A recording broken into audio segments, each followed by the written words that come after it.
احمق بیوی۔ کسی گاؤں میں ایک کسان رہتا تھا۔ وہ سارا دن اپنے کھیت میں کام کرتا اور مشکل سے اتنا کما پاتا کہ 2 وقت کا کھانا کھا سکے۔ وہ خود بھی بہت سیدھا سادہ تھا، مگر اس کو جو بیوی ملی وہ بے حد درجہ بیوقوف تھی۔ ان کی شادی کو کچھ زیادہ عرصہ نہیں گزرا تھا۔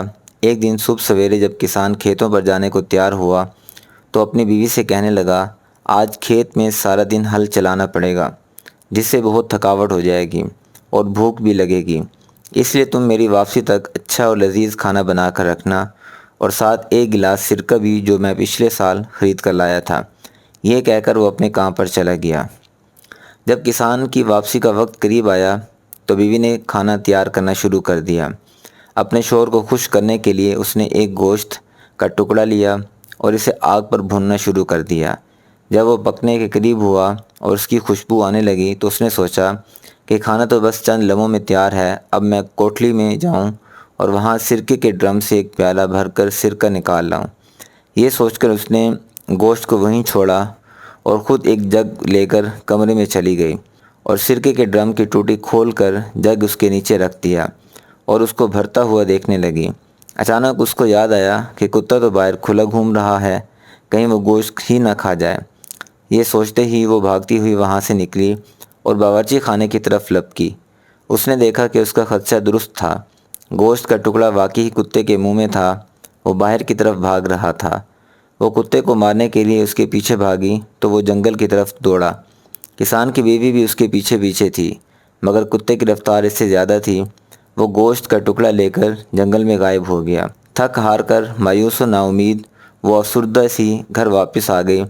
اس قدر بھاگ دوڑ سے وہ بری طرح تھک چکی تھی، اس لیے کچھ دیر چارپے پر لیٹ کر اپنا سانس بحال کرتی رہی۔ اس دوران سرکے کے ڈرم کی ٹوٹی کھلی رہی اور جگ بھرتا رہا۔ جب جگ پوری طرح بھر گیا تو سرکہ اس کے کناروں سے اس وقت تک باہر گرتا رہا جب تک پورا ڈرم خالی نہ ہو جائے۔ کچھ دیر دم لینے کے بعد جب کسان کی بیوی کو سرکے کے ڈرم کا خیال آیا تو وہ ایک دم اٹھی اور کوٹھری کی طرف بھاگی، مگر اس وقت تک ڈرم پوری طرح خالی ہو چکا تھا۔ یہ سب دیکھ کر وہ روحانسی ہو گئی کہ اب کیا ہوگا۔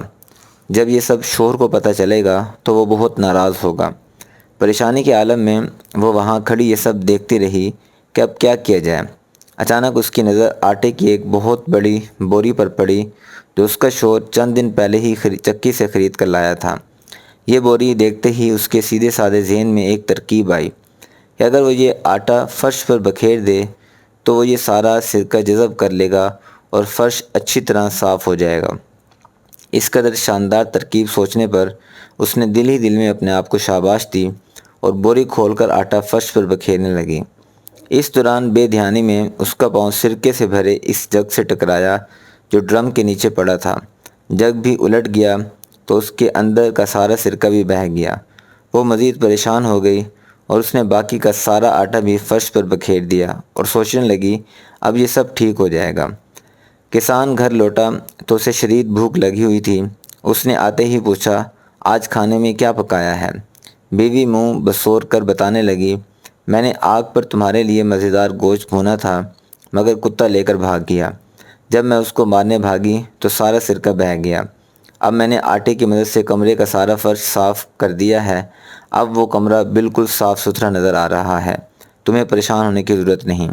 اس کی بات سن کر کسان نے اپنا سر پیٹ لیا اور پریشان ہو کر کہنے لگا، او بے وقوف عورت، تم نے یہ سب کیا کر دیا؟ تم نے گوشت کو چولہے پر کیوں چھوڑ دیا تھا اور پھر سرکے کے ڈرم کی ٹوٹی بھی کھلی کیوں چھوڑ دی تھی؟ چلو وہ تو ہوا، اور تم نے تو سارے آٹے کا ستیہ ناش ہی کر دیا۔ اس کی بات سن کر بیوی بھی تیز لہجے میں بولی، اب میں کیا کروں؟ یہ سب کچھ تو تمہیں پہلے بتانا ہی چاہیے تھا کہ کیا غلط ہے اور کیا صحیح۔ کسان جانتا تھا کہ اس کی بیوی کم عقل ہے، لہذا اس کے ساتھ جھگڑا مناسب نہیں۔ اس نے سوچا کہ مجھے خود ہی اس کا خیال رکھنا ہوگا۔ یہ سوچ کر وہ چپ رہا۔ اس دن انہوں نے آلو ابال کر کھائے اور پیٹ بھرا۔ کچھ دن ایسے ہی گزر گئے اور کوئی خاص واقعہ پیش نہ آیا۔ کسان بھی اب خاصا محتاط ہو گیا تھا اور باہر جانے سے پہلے سب کچھ اپنی بیوی کو سمجھا کر ہدایت کر جاتا۔ ایک دن کسان نے اپنے کھیت کے ایک طرف اگا ہوا پرانا درخت کاٹا تو جڑ میں سے اسے سونے کے کچھ سکے ملے۔ وہ خوش ہو گیا۔ اب ضرورت کے وقت ان کو استعمال کرے گا اور کوئی پریشانی نہیں ہوگی۔ اس نے سوچا کہ سونے کے ان سکوں کو کسی جگہ چھپا کر رکھ دے، مگر اس کو اپنی بیوی کی طرف سے بھی خطرہ تھا کہ کہیں وہ ان کا راز نہ کھول دے۔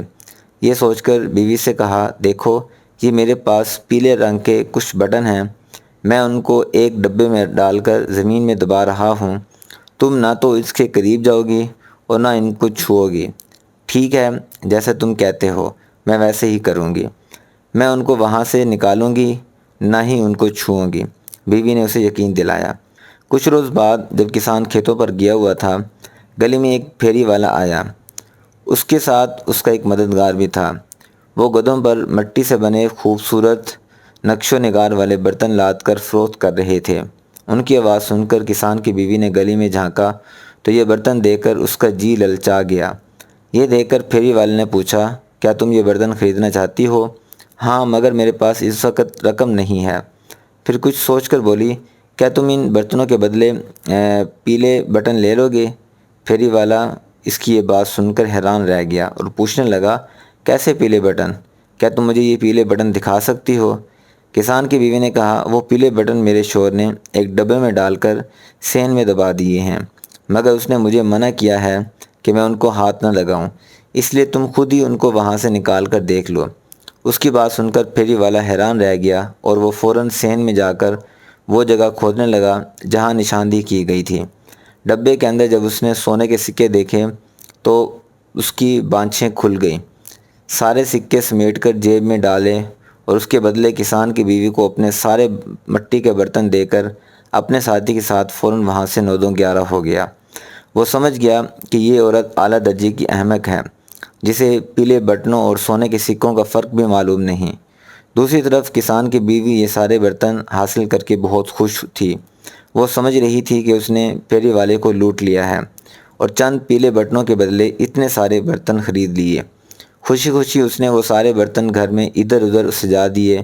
تھوڑی دیر بعد جب کسان دوپہر کا کھانا کھانے آیا تو گھر میں اتنے سارے نئے برتن رکھے ہوئے دیکھ کر وہ چونک گیا اور حیرت سے پوچھا، ارے یہ سب برتن کہاں سے آئے؟ بیوی نے مسکراتے ہوئے بتایا، دیکھو کتنے خوبصورت برتن ہیں، یہ سب برتن میں نے تمہارے ان فضول پیلے بٹنوں کے بدلے خریدے ہیں۔ کیا؟ کسان پریشان ہو کر چلا اٹھا، جب میں نے تمہیں منع کیا تھا کہ انہیں ہاتھ نہیں لگانا تو پھر تم نے انہیں وہاں سے کیوں نکالا جہاں میں نے انہیں دبایا تھا؟ میں نے انہیں وہاں سے نہیں نکالا، میں نے تمہاری پوری بات مانی، تم نے مجھے ان کو چھونے سے منع کیا تھا، اس لیے میں نے انہیں ہاتھ بھی نہیں لگایا، صرف جگہ بتائی تو پھیری والے نے خود ہی کھود کر نکال لیے۔ بیوی نے پوری وضاحت کی۔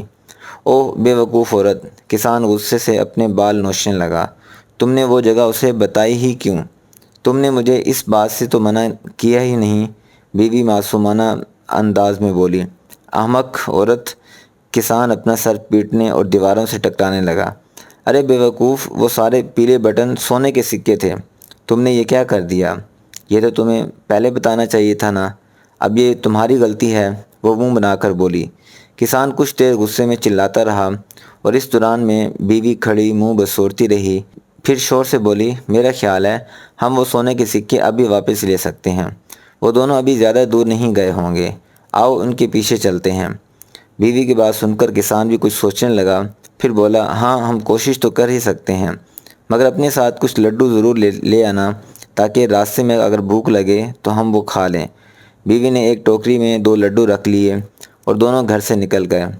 اس طرف چل پڑے جس طرف پھیری والا گیا تھا۔ وہ راستہ جنگل کی طرف جاتا تھا۔ کسان تیز چلتا تھا مگر اس کی بیوی کی رفتار دھیمی تھی، اس لیے وہ بار بار پیچھے رہ جاتی۔ کسان اسے تیز چلنے کا اشارہ کرتا مگر اس نے سوچا اگر پیچھے رہ جاؤں گی تو کوئی مسئلہ نہیں ہے، اس لیے کہ جب ہم گھر واپس جانے کے لیے مڑیں گے تو مجھے شور کی نسبت کم فاصلہ طے کرنا پڑے گا۔ اسی طرح چلتے چلتے بیوی شور سے کافی پیچھے رہ گئی۔ سامنے ایک چھوٹی سی پہاڑی تھی۔ جب وہ اس پر چڑھنے لگی تو اس کے ہاتھ میں پکڑی ٹوکری میں سے ایک لڈو باہر گر گیا اور لڑکتا ہوا پہاڑی کے نیچے جھاڑیوں میں چلا گیا۔ کسان کی بیوی بھاگ کر واپس اتری اور لڈو تلاش کرنے لگی۔ اس نے بہت تلاش کیا مگر وہ لڈو نہ جانے کہاں چلا گیا تھا۔ بہت کوشش کی مگر لڈو نہ ملا تو اس کے ذہن میں ایک ترکیب آئی۔ وہ بھاگ کر دوبارہ پہاڑی پر چڑھی اس جگہ پہنچی جہاں سے وہ لڈو گرا تھا۔ وہاں پہنچ کر اس نے دوسرا لڈو بھی نکالا اور اسے نیچے پھینکتی ہوئی بولی، اب یہ لڈو بھی وہیں جائے گا جہاں پہلا گیا تھا۔ میں اس کے پیچھے پیچھے جاؤں گی اور اس کے ساتھ مجھے پہلا لڈو بھی مل جائے گا۔ اس نے دوسرا لڈو بھی پھینک دیا اور خود اس کے پیچھے بھاگی، مگر وہ بھی نہ جانے کہاں جا کر گم ہو گیا۔ اب دونوں لڈو گم ہو چکے تھے۔ کافی دیر ڈھونڈنے کے بعد وہ مایوس ہو کر آگے چل پڑی، جہاں پہاڑی کی دوسری طرف کسان ایک گھنے درخت کے نیچے بیٹھا اس کا انتظار کر رہا تھا۔ اسے دیکھتے ہی وہ بولا، اب جلدی سے لڈو نکالو، مجھے بھوک لگ رہی ہے۔ لڈو تو گئے، وہ منہ بسور کر بولی۔ کہاں گئے؟ کسان چیخ اٹھا۔ ایک لڈو گر گیا تھا، دوسرا میں نے اس کی تلاش میں اس کے پیچھے بھیجا، مگر وہ بھی نہ جانے کہاں کھو گیا۔ بیوی نے اسے ساری کہانی سنائی تو کسان حیران ہو کر بولا، تم ایسی بیوقوفانہ حرکتیں اتنی عقل مندی سے کیسے کر لیتی ہو؟ تم نے مجھے اس بارے میں منع بھی تو نہیں کیا تھا؟ وہ بڑے آرام سے بولی تو کسان لاجواب سا ہو گیا۔ پھر اچانک کچھ سوچ کر پوچھا، مجھے امید ہے گھر نکلتے وقت تم بیرونی دروازہ بند کر کے آئی ہوگی؟ نہیں، میں نے تو دروازہ بند نہیں کیا تھا کیونکہ تم نے مجھے توجہ ہی نہیں دلائی تھی، بیوی نے جواب دیا۔ اس کی بات سن کر کسان پریشان ہو گیا اور غصے سے چیخا، اس سے پہلے کہ ہم مزید آگے جائیں، تم گھر واپس جاؤ اور دروازہ بند کر کے اسے تالا لگا کر آؤ، اور ہاں، آتے ہوئے کھانے کو بھی کچھ لے کر آنا۔ وہ فوراً گھر کی طرف بھاگی اور اس نے ایسا ہی کیا جیسا اس کے شوہر نے اسے کہا تھا۔ کھانے کے لیے اس نے باداموں کی ایک تھیلی اٹھائی اور پینے کے لیے پانی ایک چھوٹے سے مشکیزے میں بھر لیا۔ اس کے بعد اس نے گھر کے بیرونی دروازے کو تالا لگایا اور واپس چل پڑی۔ ابھی 2 قدم ہی اٹھائے تھے کہ سوچا شوہر شاید پھر اس پر اعتبار نہ کرے کہ تالا لگائے بغیر ہی آ گئی ہے، اس لیے مجھے ثبوت اپنے ساتھ لے کر جانا ہے۔ یہ سوچ کر اس نے زور لگایا اور پورا دروازہ ہی اکھاڑ کر سر پر رکھ لیا اور واپس شوہر کی طرف چل پڑی۔ جب وہ واپس پہنچی تو شوہر دروازہ اس کے سر پر دیکھ کر حیران رہ گیا اور پوچھا، اے عقل مند عورت، یہ کیا ماجرا ہے؟ بیوی چہہ کر بولی، تم مجھے بیوقوف سمجھتے تھے نا، مگر دیکھو میں کتنی عقل مند ہوں۔ مجھے علم تھا کہ تم میری بات کا یقین نہیں کرو گے، اس لیے میں پورا دروازہ ہی ساتھ لے کر آئی ہوں۔ اب خود دیکھ لو میں نے اس میں تالا لگایا ہے یا نہیں۔ ارے ارے ارے، تم تو پورا ہی دروازہ اکھاڑ کر لائی، اب تو ہر کوئی آسانی سے گھر میں گھس جائے گا۔ کسان لال پلا ہو گیا۔ ارے کوئی کیسے گھر میں گھس سکتا ہے؟ دروازہ تو میرے پاس ہے، پھر کوئی کیسے گھر میں داخل ہو سکتا ہے؟ بیوی آنکھیں گھما کر بولی تو شوہر نے مزید بحث سے جان چھڑانا ہی مناسب خیال کیا اور کہا، واقعی تم احمق نہیں بلکہ بہت عقل مند ہو۔ یہ دروازہ چونکہ تم لے آئی ہو اس لیے اب تم ہی اسے اپنے سر پر اٹھاؤ۔ یہ کہہ کر وہ آگے چل پڑا۔ چاروں نچار بیوی نے وہ دروازہ دوبارہ اپنے سر پر لاد دیا۔ باداموں والی تھیلی اور پانی کا مشکیزہ بھی اس نے دروازے کے ساتھ باندھ رکھا تھا، جس کی وجہ سے وزن بہت زیادہ ہو گیا تھا۔ چلتے چلتے وہ دونوں جنگل میں داخل ہو گئے۔ چور تو ابھی تک نہ ملے تھے اور رات کا اندھیرا بھی چھانے لگا تھا۔ جب تاریکی زیادہ ہو گئی تو انہوں نے برگد کے ایک گھنے درخت پر رات گزارنے کا فیصلہ کیا۔ ابھی وہ برگد کی گھنی شاخوں میں چھپ کر بیٹھے ہی تھے کہ چور بھی وہاں پہنچ گئے۔ وہ بہت تھکے ہوئے نظر آ رہے تھے۔ وہ آخر اسی برگد کے درخت کے نیچے بیٹھ گئے اور باتیں کرنے لگے کہ آج کیسے ایک عورت کو بیوقوف بنا کر سونے کے سکے ہتھیا لیے۔ تھوڑی دیر باتیں کرنے کے بعد دونوں چور رات گزارنے کے لیے آگ جلانے کی کوشش کرنے لگے۔ کسان نے کچھ سوچ کر درخت کی شاخوں پر لگے ہوئے پھل توڑے اور تاک تاک کر ان دونوں کے سروں پر نشانے لگانے لگے۔ وہ دونوں اس افتاد سے بری طرح گھبرا گئے اور ایک دوسرے سے کہنے لگے، ہوا یا آندھی تو ہے نہیں، پھر یہ پھل کہاں سے اور کیسے گر رہے ہیں؟ کسان کی بیوی دروازہ اپنے کندھے پر اٹھائے اٹھائے کافی تھک چکی تھی۔ اس نے سوچا کہ دروازے کے ساتھ بندھا پانی کا مشکیزہ اس کے وزن میں اضافہ کر رہا ہے۔ اس نے شور سے کہا، وزن زیادہ ہو گیا ہے، اس لیے میں پانی کا مشکیزہ نیچے پھینک رہی ہوں۔ یہ کہتے ہوئے اس نے پانی نیچے انڈیل دیا۔ جب وہ پانی نیچے بیٹھے چوروں کے سر پر بڑھا تو ایک چلا اٹھا، ارے آندھی کے بعد اب تو بارش بھی ہو گئی ہے۔ اگلے ہی لمحے بیوی نے محسوس کیا کہ پانی نیچے انڈیلنے کے باوجود دروازہ تو ابھی تک ویسا ہی وزنی ہے، تو وہ پھر شور سے کہنے لگی، اب میں بادام بھی نیچے پھینک رہی ہوں، اب میں ان کا بوجھ مزید برداشت نہیں کر سکتی۔ پھر اس سے پہلے کہ شور کو جواب دیتا اس نے باداموں سے بھری پوری تھیلی نیچے الٹ دی۔ جیسے ہی وہ سارے بادام نیچے بیٹھے چوروں کے سر پر برسے تو وہ چیخ اٹھے، ارے اب تو اولے بھی برسنا شروع ہو گئے ہیں، چلو کہیں بھاگ چلیں۔